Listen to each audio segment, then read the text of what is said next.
Good evening, everybody. We're coming to you from the swamp, Washington, D.C., and I can tell you we come here rarely and only for the most important of reasons, and that is to speak today with President Trump. President Trump promised voters to drain the swamp, but he's also finding the swamp filled with creatures who are more cunning, more elusive, and more dangerous than even he expected when he was campaigning for the job he now holds. Washington, D.C. is driven by a vast number of political and economic dynamics. Corruption of all kinds is high on that list. The president wants to end that corruption, but first he has to limit it. And that means the Trump presidency is now focused on transformative legislation to cut taxes, to grow both our middle class and the economy itself. The president's tax reform proposal is at the center of the storm that is sweeping Capitol Hill, K Street, and yes, the White House itself. But if the president can pull it all off, he will have delivered a brilliant political stroke that will boost and bolster big business and small and reverse what has been a 2-decade-long shrinkage of our middle class. And President Trump intends to revive and restore the fate and fortunes of not only our middle class, but all Americans who aspire to it. In 9 months in office, you've already accomplished more in the way of job creation. The move in the equities markets has been extraordinary and record-setting. All of the indexes at or near record levels. You have accomplished so much in that 9 months. And yet, as you say, we need tax reform. You're meeting resistance from within your own party. You're meeting resistance from the Democrats. How do you move from here? Well, I think we're going to get it. I think the senators are going to come together. I think the House is looking really good. You know, they're passing this bill along very rapidly. In fact, that's going to happen hopefully today. And I did make a couple of calls. I said, fellas, please, no changes. Just pass it along. We have to get tax cuts. And just pass it along. Now, normally they want to make their 15 points or their 20 points, and then it has to go back and has to be revoted and everything else. I said, just pass it along. And they said, I think we're going to do that. And let's see what happens. But I think they're going to do that. And so, look, we have actually in the Republican Party, in a true sense, we have great unity. Look at the Democrats with Bernie Sanders, who got absolutely taken advantage of by the DNC. And now you see it, you know, all the stuff coming out. You see what's happening. Right. But you look at Hillary and Bernie, that's big league stuff. We have very, very minor. We have great unity. I was with the Senate yesterday, the entire Republican Senate. And other than two people, I tell you, there was a lot of love in that room. A lot of love and a lot to get done. A lot to get done, yeah. And tax reform is critical because of what you have established as the standard now for economic growth under the Trump presidency. Tax reform is going to be absolutely critical to driving that growth, job creation, and bringing capital back, which you've been talking about for 2 years before you were elected for many years. Absolutely. Hey, for many years before. So where do we go in terms of capital repatriation for corporate America? How do you incentivize corporations to get back to America with all of that money for investment in jobs, plant, equipment, research and development? So we have many things. Number one, we're bringing the corporate rate down to 20% from 35%. That's a massive. This will be the biggest tax cut in history, in the history of our country, and that's great. And we need it because right now our country's about the highest taxed, or certainly one of the highest taxed in the world, and we can't have that. So we're going to have a country that's toward the lower end. I can't say it's the lowest. You know, Ireland is going now lower, and others are going lower. They played the game a lot better than our people have played the game, I can tell you that. But we're going to have a country that's going to have tax incentive now, and we are going to bring back, you know, I've been talking, and I even heard you say it not so long ago, $2.5 trillion, but you and I have both been using that number for years. A conservative that number is much higher now because it's, you know, built up over the years. And I would be surprised if it weren't close to $4 trillion. That money's coming back. And nobody would bring it back now because the tax is so astronomical, they'd have to be desperate to bring it back. I mean, any company that would bring it back and pay the tax that they'd have to pay, which probably ends up being close to 40%, Who's going to pay that to bring money back in? So what they do is they leave the money in these other places and other countries, and they spend it there, and they create a lot of additional wealth there. We want the money coming back here. But it could be $4 trillion, and what we're doing is substantially lowering the tax, and we're also getting rid of all of the bureaucratic hurdles. It wasn't just a tax. I have friends that want to bring money back. The amount of work they have to do to get the approval to bring the money back is absolutely ridiculous. So that's going away also. And the middle class, you say this is for the middle class and small business, and the pass-through rates are all very attractive. What do you expect the impact to be for working men and women, the middle class, those who aspire to be in the middle class? You know, we've done so well, pretty much record-setting, certainly record-setting for 9 months in so many different ways, 9 months of a presidency. But you look at the market, how well it's doing. So you'd say, well, why do you have to do anything? We can actually do better, and I think we will do better. We are going to have so many jobs created by what we're doing. And, you know, we're going to have companies that aren't going to be leaving our country anymore. You look at what's happened over the last 25 years. You go down and take a look at Mexico and see how many car companies have built these massive factories in Mexico. Not here. We want to build in Michigan and Ohio and our places. And they just leave, and they fire everybody, and they go and open up plants. That's not going to be happening anymore. Plus, they're going to be penalized in many different ways. They do it. You're the first president to talk openly and honestly about offshoring of production, the outsourcing of jobs, millions of jobs. It's terrible. That have begun under your administration to come back to the country. The idea that made in America, buy in America, hire in America, how likely is it that that can actually be realized with a business community that has fought those on the wrong side of those issues for a very long time? Well, you're right, and it's surprising to me. For instance, NAFTA is a horrible agreement, one of the worst trade deals ever. It's just one of the worst, although TPP, which I terminated before it got signed, before it got finished, someday, hopefully, people will be thanking. That would have been one of the great disasters of all times in terms of trade. And a lot of people understand that, but a lot of people don't. But I was very honored to have just terminated that. And we'll do bilateral deals with all those countries. We'll do it great. And if they don't treat us properly, we'll do a termination, or we'll do whatever we want to do. These deals, once you get into them. How likely is it that there will be a resolution on NAFTA in these current negotiations? Okay, so I would say this. In order to have a resolution, because right now Mexico and Canada have such a great deal, it's so good that it's very hard for them to get used to the fact that it can't be that way anymore.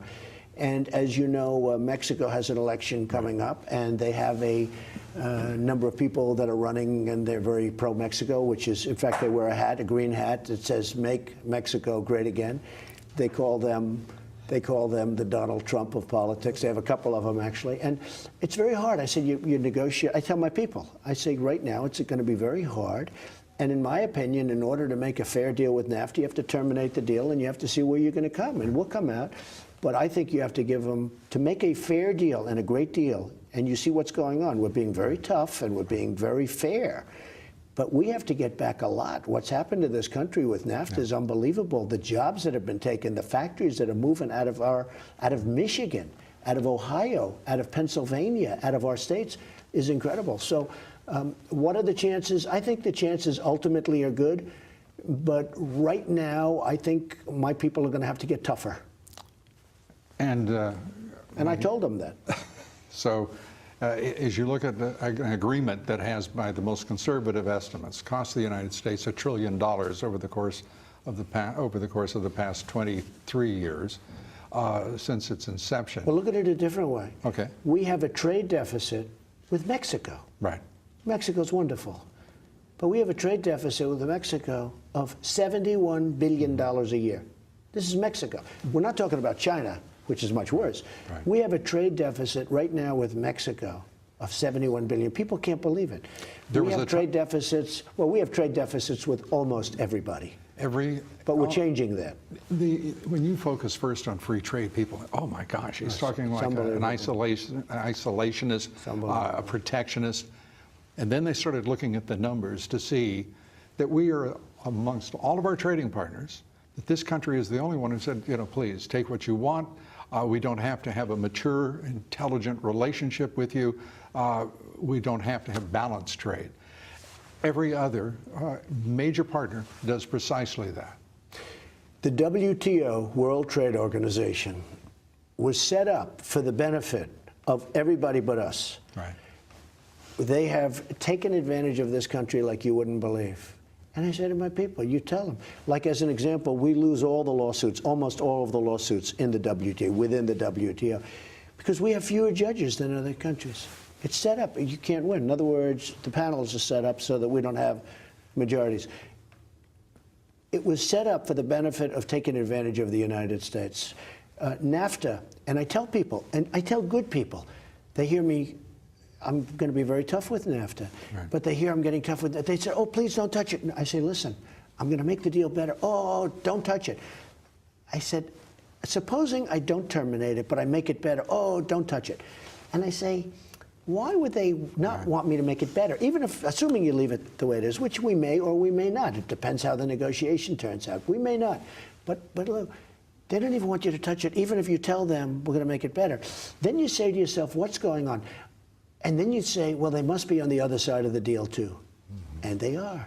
They have companies that have factories in Mexico. US. But I'm not interested in that. I'm interested here. Here, America first. So how does President Trump feel about the bombshell revelations that the Democratic National Committee and the Democratic nominees' campaign are the ones who funded the smear campaign against presidential candidate Donald Trump, the man who would go on to win the presidency? Don't forget, Hillary Clinton totally denied this. She didn't know anything. She knew nothing. All of a sudden it found out. What I was amazed at, it's almost $6 million that they paid, and it's totally discredited. It's a total phony. I call it fake news. It's disgraceful. It's disgraceful. We'll be right back with a man who almost single-handedly is changing the direction of this country and changing it for the better. We continue live from Washington, D.C. Stay with us.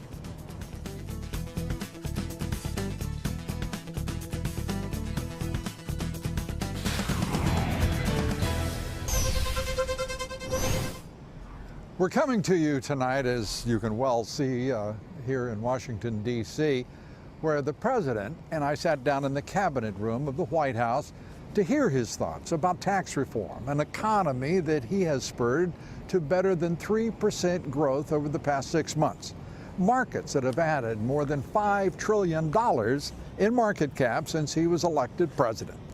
And the president today showed no sign of either slowing down or being overmatched in any way by any politician or opposing institution that would deny him his vision for our country's future. Now the president's thoughts on Hillary Clinton, the democratically funded and discredited dossier contrived and paid for by the Democratic National Committee and the Clinton campaign.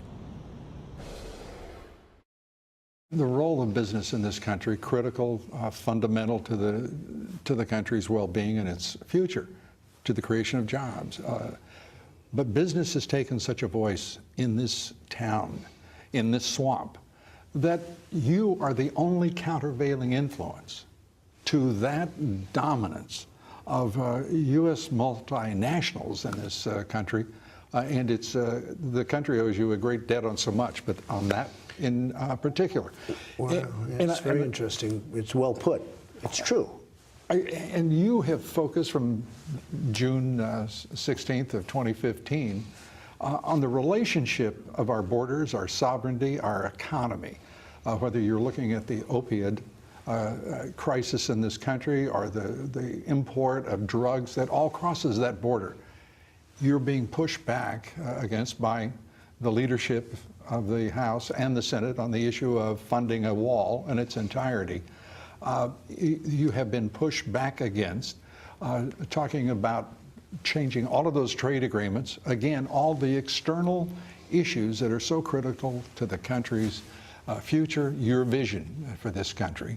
How in the world are we going to be able to deal with all of these issues if you if you cannot bring the Republican Party together? I really think they're coming along. I really do. I think they are coming along. One thing you didn't mention, which you will mention, and I know you talk about it, is the power of the pharmaceutical companies. Oh, yes. We pay so much more for the same pill, prescription drugs, than other countries. You go to Canada, people go to Canada to buy prescriptions. We pay for the exact same pill, made from the same plant, the same company. We pay, in many cases, many, many times more than they're paying in other countries. Right. So we're subsidizing the world in terms of prescription drugs. It's ridiculous, and it's going to stop. The problem I have is these companies give so much, I mean, the contributions are massive, just massive, the amount. But there are a lot of good people that are seeing what's going on, and I think we'll be successful in that. Next week, I'm going to be declaring an emergency, a national emergency on drugs. The opioid is a tremendous emergency. What's going on there? The drugs pouring into the country have gotten, and I tell you what, we've made a big impact, but still, we need the wall. You know, part of the reason we need the wall is for drugs. For drugs? Forgetting even about people. We need a wall for drugs. And the wall's coming along. You know, we're building right now prototypes. We have 6 prototypes. I'm going to be looking at them over the next 3 weeks. Do you have a favorite yet? Well, you know, it's funny. It's very interesting. I'm almost glad you asked, because it's actually pretty easy to understand. You think of a wall as a wall. Yeah. But honestly, you do need some see-through ability, because you don't know if you do pure concrete, which is a wall, then you can't see who's on the other side. You know, you have a wall that's this thick, and you can't see who's on the other side. So we're going to need some see-through abilities. So I'm going to be going down. We actually have 6 prototypes that are all very top of the line, done with Homeland Security. We have some incredible people. If you look at the Border Patrol, if you look at the ICE agents, and I've had the Tough job. But I've had the people at that level. Those are the people, they know so much. They know more than anybody. And they also know the wall and the wall systems. And we're going to take a look at the wall, and we're going to get it built, and it's going to be quite the wall. It's going to be very effective. You're obviously enthused about what you're going to get done. You've got to be immensely gratified at what you've been able to do, often with a recalcitrant Congress and Senate. Going forward, there's another wall, and there's a wall that's just fallen between the American public, the Democratic National Committee, and Hillary Clinton's campaign. Right. They funded something called the Trump Dossier, which they ballyhooed for some time. We now know who paid for it. The DNC and Hillary Clinton, and one as yet unnamed Republican. You want to wonder who that might be? Do you have a sense? I think I know, but you know, I'll let them find out. They're going to find out eventually, just like they did. Don't forget, Hillary Clinton totally denied this. She didn't know anything. She knew nothing. All of a sudden, it found out. What I was amazed at, it's almost $6 million that they paid, and it's totally discredited. It's a total phony. I call it fake news. It's disgraceful. It's disgraceful. I think her word that she likes to use that's so serviceable about that dossier, debunked. It's been debunked. Well, and then I understand recently she said, well, opposition research is very standard. So, you know, it's very interesting. She denied it. Her own people denied it. Everybody denied it. And now they're sort of scooting around trying to figure out what to say. So they spent, if you think of it, almost $6 million on something like that. And I think, honestly, I just think it's a disgrace. And contemporaneously, suddenly the House Intelligence Committee, the House Oversight Committee are turning to the Democratic Party and but beginning the investigation of something called collusion with the Russians. That's the real collusion. Believe me. Your thoughts? There was no collusion on my side, I can tell you that. Right. Everybody knew it. You knew it because you were saying it when it was not in vogue. But I always said, and I had no idea how right I was because I didn't realize it would be to this extent. Right. But I always said this was an excuse for losing the election put out by the Democrats, and that's what it was.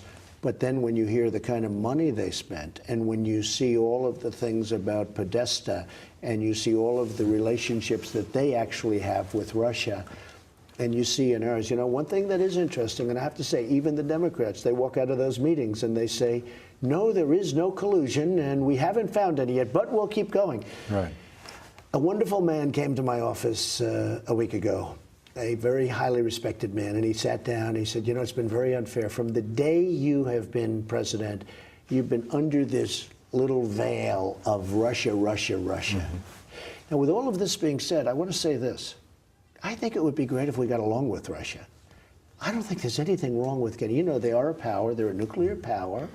I think we could have a good relationship. I think the North Korean situation would be easier settled. I just spoke to the president of China. Right. I congratulated him on his big victory. But it would be wonderful if we could speak to China and Russia, because China is helping us, and maybe Russia's going through the other way and hurting what we're getting. I mean, when I say maybe, I think I know exactly what I'm talking about.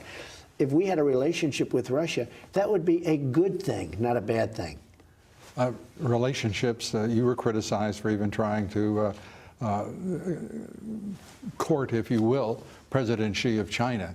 Everyone, the so-called intelligentsia of this country's foreign policy establishment, said you're wasting your time. It just can't be done. And obviously, you've made significant progress with him. And just spoke to him a few minutes ago, just before I walked into the room.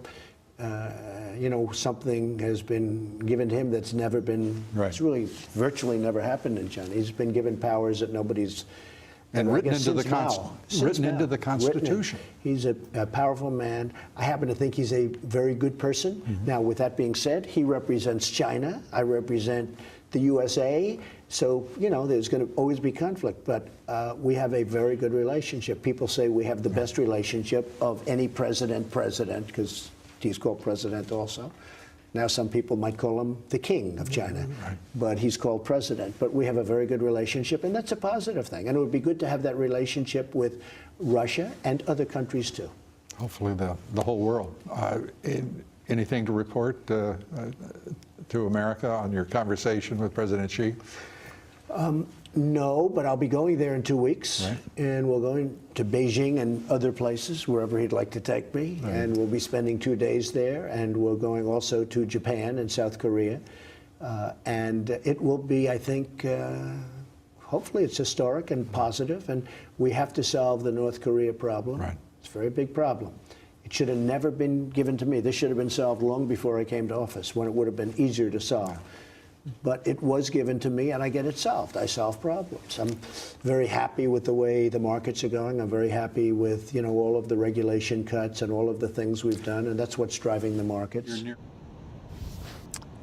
And up next, as we continue our conversation with the president, he talks about taking on the GOP establishment, Democrats, the left-wing media, the deep state, and of course all of them at the same time, just to make it fair. I came in, I said, I'm going to fight like hell. I didn't realize it's even more so than I thought. But that's the way it is, and that's good. Also, a very big hint from the president about who he will choose to lead the Fed when we come back, live tonight from Washington, D.C.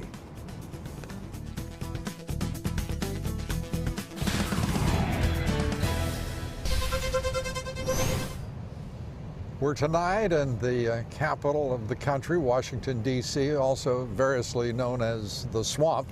Today, I talked with the president about all that he has achieved in the first 9 months of his presidency, his thoughts on those who attack him relentlessly and those who admire him greatly, his thoughts on Hillary Clinton and the dossier. Here is more of our conversation today. We begin with the president's thoughts about a major decision he will make in a matter of days: who will be the next chief of the Federal Reserve. You're nearing a decision on who will chair the Fed? I am. Any hints? So I really have it down to 2 and maybe 3 people, and I think over the next very short period of time I'll be announcing it. It won't be a big shock. You know, it's sort of interesting the way it comes out. And you've been talking about the various people on your show, which I watch absolutely almost all the time, even if it means TiVo or whatever device you happen to be using at the time. We appreciate it. But no, your show is fantastic. So I'll be announcing this over the next pretty short period of time. All right. And do you have a preference out of curiosity? I do. And tell me who your preference is. I think may I constrain myself because an ad hoc advisor to the president. No, but I'd love to hear it. You can even cut it out if you want. You don't have to. I would love to hear you. I only want that from people I respect. I personally believe that Janet Yellen might be worth keeping. I'll tell you what, she was in my office 3 days ago. She was very impressive. I like her a lot. I mean, it's somebody that I am thinking about. I would certainly think about it. In one way, I have to say... I haven't been utterly rejected. No. In one way, I have to say you like to make your own mark. Right. You understand that. Absolutely. You like to make your own mark, which is maybe one of the things she's got a little bit against her. But I think she's terrific. We had a great talk, and we're obviously doing very well together. You look at the markets. And I'm saying that, by the way, not being any fan of interest rate hikes by the Fed here, and as have been discussed since December of 2015. I have to ask you in conclusion, and I really appreciate your time, as does our audience. You came into this job fighting like hell, and you are fighting like hell every day. More than I thought. I came in, I said, I'm going to fight like hell. I didn't realize it's even more so than I thought. But that's the way it is, and that's good. And I've got to ask you, I mean, you're one of the most, I would say, by the left particularly, reviled, even hated men to ever hold your post. I would say so. You're also one of the most loved and respected. I would say that also. In history. And how does that feel? Where is Donald Trump today as you are just now beginning your presidency? So the one thing that I really thought, because I thought I was treated very unfairly by the press during the campaign. And when I won, I said, the good news is now they'll start treating me well. But they got much worse. Right. Lou, they put on stories on CNN, on NBC, and CBS and ABC, and NBC being an offshoot also with the MSNBC, which is ridiculous. They put on stories that are so false. They have so-called sources that, in my opinion, don't exist. You know, they'll say, sources have said. They're sitting down, they make it up. It is so dishonest. It is so fake. And, you know, I have come up with some pretty good names. So people, I think one of the best names is, you know, I've really started this whole fake news thing. Now, they've turned it around, and then now they're calling, you know, stories put out by Facebook fake, and they're fake. What could be more fake than CBS and NBC and ABC and CNN? When you look at some of these stories, and when you look at the amount of negative, I know when I do well and when I do badly. I know a good story from a bad story. But when you have a really good story and they make it bad, I'll say to my wife, oh, tonight I'm going to enjoy watching television because I did great. And wait till you see this. And then they put it on and it's like, oh, that's not so good. They are fake news. And the good thing about social media is that I have so many millions of people. So many. I guess 128 million. You could add up, you know, you add up all the different platforms. Massive social media. At least I can put out. It's not that I want to do that. I'd rather not do it. I would love to not do it at all. But at least I can put out the truth and I can put out the real word. And people agree. And if you look at the level of approval of media, of general media, if you look at it from the day I started running to now, I'm so proud that I have been able to convince people how fake it is because it has taken a nosedive. Yeah.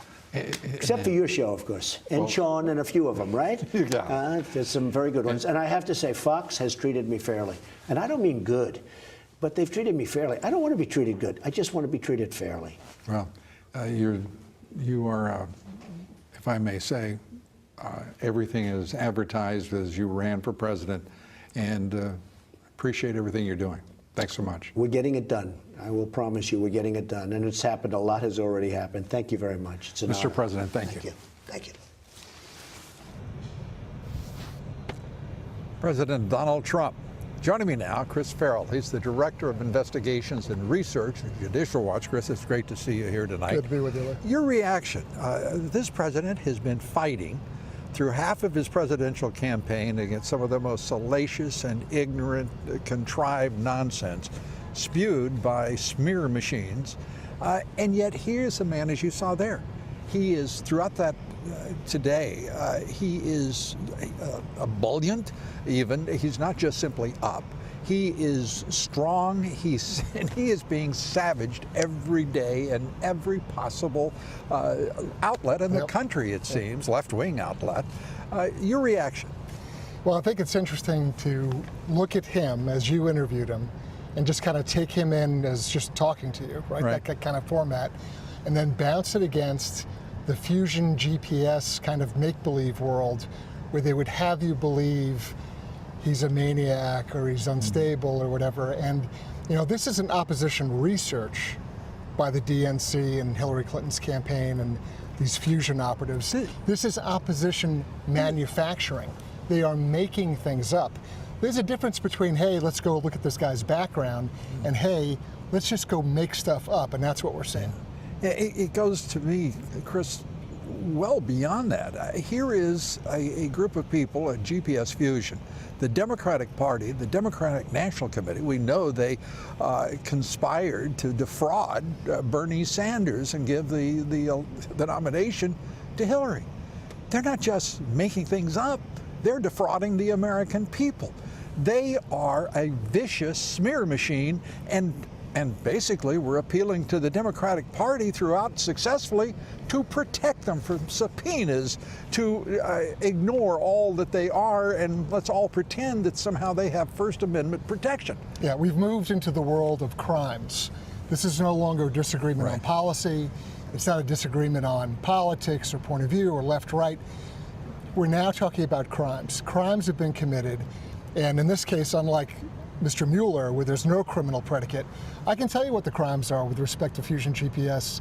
And no criminal predicate when it comes to the charge of collusion against Trump and Russia. Russia nonsense. There's nothing there. You want to talk about Hillary Clinton's emails? 18 U.S.C. Section 793F. I can tell you the crime that was committed. You want to talk about people colluding and manufacturing things? How about even a civil rights claim of actual malice? You want to talk about a First Amendment lawsuit? The president could easily bring both a Privacy Act and an actual malice claims personally, because he knows that people have just manufactured nonsense and then published it recklessly as though it were real. So I would encourage people to go contact their attorneys and look up some definitions. Mueller, Weissman, Rosenstein. As the list builds around the special counsel and the top of the FBI and is connected to the FBI informant who's been under a gag order now for some considerable time, denied the opportunity to speak to the United States Congress, the representatives of the people. What is your reaction? I mean, at some point, the Democratic Committee, National Committee, has to be held accountable for conspiring, colluding with the Russians. I mean, look at the plethora of just absolute ignorant affronts against the American people. There are very grave national security questions attached to the DNC with respect to that whole server nonsense. Where they said, oh, we had CrowdStrike come in and look at it. Nothing there. Why would the FBI? Why would they ever roll over and say, allow themselves to be told to go home? We'll take care of it from here by the DNC. Correct. And then the other half of that is what you finished up with respect to, let's walk back 7 years and look at the cast of characters who were looking at the uranium story then. And then you're talking about Mueller and Comey, and so it becomes very, they're engaged in a cover-up. Let's just call it what it is. They are engaged. You didn't hear about it till now because the people who were actively involved in it 7 years ago put a cap on it. The FBI has much to answer for, its leadership, and the fact of the matter is, it appears to me that there is no way that this FBI can be allowed to exist in its current form with this leadership. Yeah, I know it sounds radical, but it should probably be disestablished and then rechartered as another agency with a complete house cleaning. The current environment, the operating environment, the climate there, it can't go on this way. All right. Chris Farrell, thanks for being here. Thank you. We appreciate it. And the beat goes on. It does. And again, thanks for all you and Judicial Watch do to help the people find out what little we know. We'll At least there's some. Thanks, Chris. Appreciate it. President Trump telling me today he believes Republicans are united on tax reform. We'll have reaction to my interview when we come back live here in Washington, D.C. The swamp so far is staying away. They're giving me enough room. I promise we'll be out of here soon.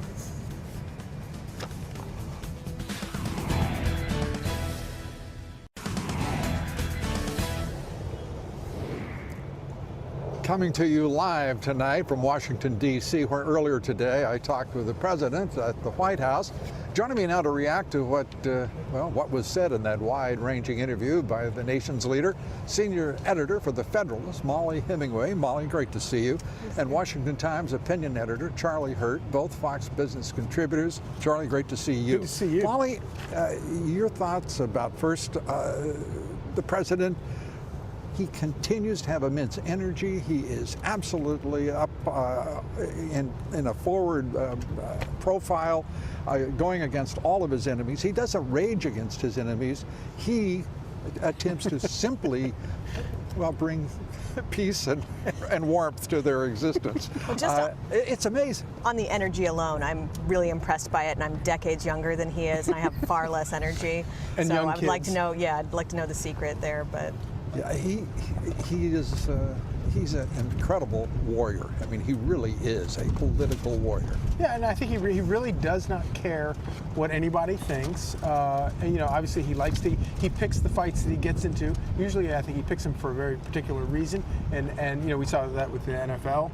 And he taps into things. And of course, everybody's first reaction is, oh, this is insane. This is crazy. This is unpresidential. And then, 24 hours later, he's hit a nerve that really does matter to me.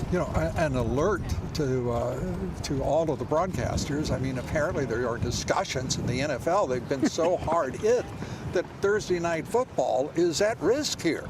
Right. Well, there was an aspect of that where people had already kind of started to be frustrated with the NFL, and he does a very good job of having his finger on the pulse of what Americans are expressing. But I also think it's interesting, some of these tweets, we talk about how he drives conversations with tweets. And last week he had a tweet about wondering if the Clintons and the DNC and the FBI and the Russians all paid for the dossier.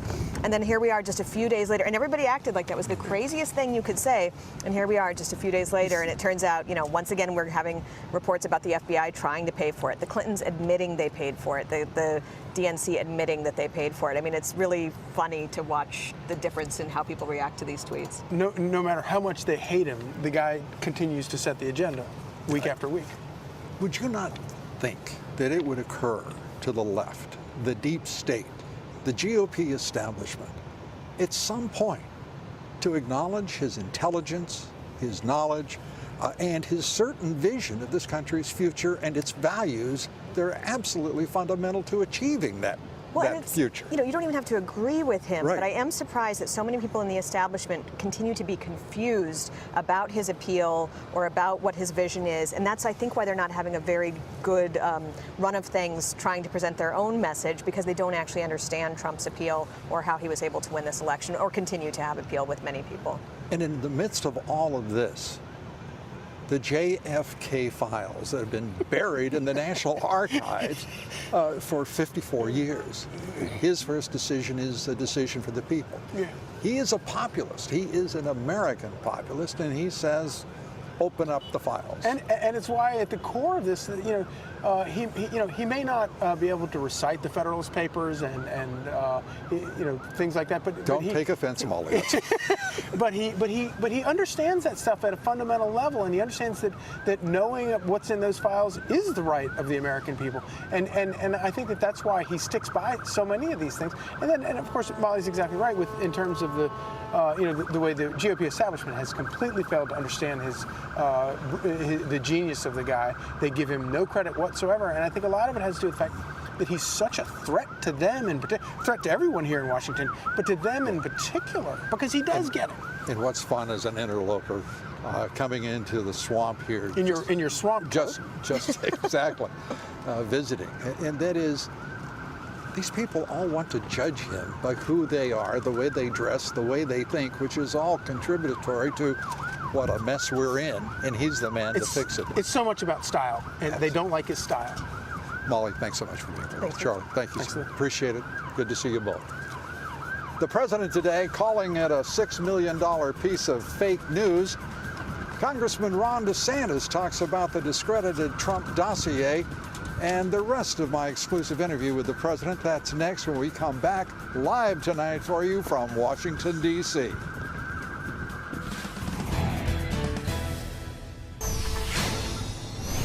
Well, breaking news tonight. We have just received word from the Justice Department. They have lifted the gag order on the FBI informant.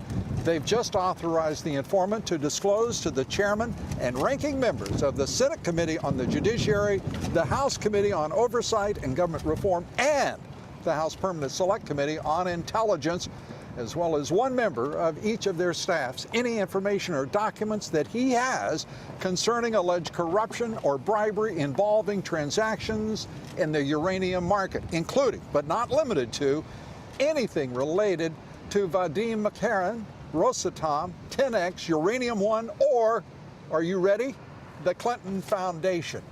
I'm joined now by a man who has been instrumental in Congress turning its attention and focus to the corruption that has been running rampant through Washington for some time, and we can turn to the Clintons for much of the explanation. Congressman Ron DeSantis is a member of several House committees. I just mentioned a couple of them. House Judiciary and Oversight. He's also a member of the Freedom Caucus. What is your reaction, Congressman, to that news? Well, first, let me just say, with you being in Washington, I can feel the swamp draining a little bit. So good to have you here. And look, this is huge news. I expected this. I had been in touch with DOJ. I've been in touch with the informant's attorney. It seemed like this is the direction they wanted to go. Of course, we were prepared to subpoena him anyway, so we were going to get it. Now that this is lifted, he not only is going to provide testimony, he has documents that he's going to provide as well. So we're going to go through all of that. This is stuff that the American people have been due to them for an awful long time.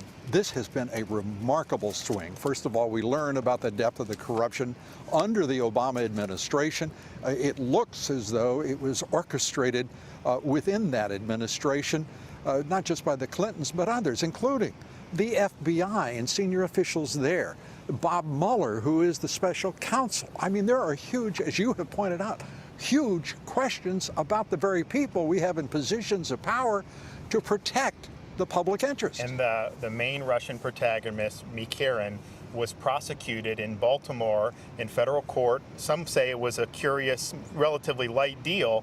And who was the U.S. attorney there? Rod Rosenstein, who's now the deputy attorney general in the Justice Department, and the man who appointed Bob Mueller as the special counsel. So this all comes full circle here. But here's the thing, and you've been on this from day one. We've been talking about Trump-Russia collusion for how many months? Yeah. No evidence of that. But the evidence of Democrat collusion with Russia is significant. You have this issue, obviously, which is big. You have Fusion GPS. Give me a break. Yeah, give the country a break as well, because the American people know that there is much that we have to learn here. And to see the FBI run by people who dishonor the agents who make up that great institution, to watch political candidates who have just defiled public trust, it is just stunning. And to see the opportunity now to at least begin to learn the truth. And I've got to ask you this. Are you confident that we're going to learn the truth now? I am more confident than I've ever been, let's put it this way. I mean, I've been coming on your show for months and years saying we needed to do the foundation and this. We are doing it now. We're fully engaged in it. And I think that this informant's got a lot of information to offer. And here's the thing. What he has, I think, is going to be significant. But then what he can tell us to then go seek is going to be important. And there's a lot for the Congress to do because there's a lot of potential corruption. But guess what? We may need another special counsel in the Justice Department if there are criminal acts that are uncovered, additional criminal acts. And we need grand juries, and we need prosecutors, and we need to make certain that some people pay for what they have done to this country. Look, this is a government of, by, and for the people. With all of this, from how the FBI, Justice Department at the highest level operated for years, that is not what the American people expect. That is far below the standard. And this is the beginning of really draining the bureaucratic swamp. Well, Congressman, we thank you for your contributions to making that a reality, and it's great to see you. Absolutely. Thanks for having me. Congressman Ron DeSantis. We have a lot of people to thank, but I want to start by thanking an Attorney General who I've been pretty hard on. That's Jeff Sessions. Thank you, Mr. Attorney General. That's it for us tonight. We thank all of you for being with us. Commerce Secretary Wilbur Ross among our guests tomorrow, and Chairman Kevin Brady.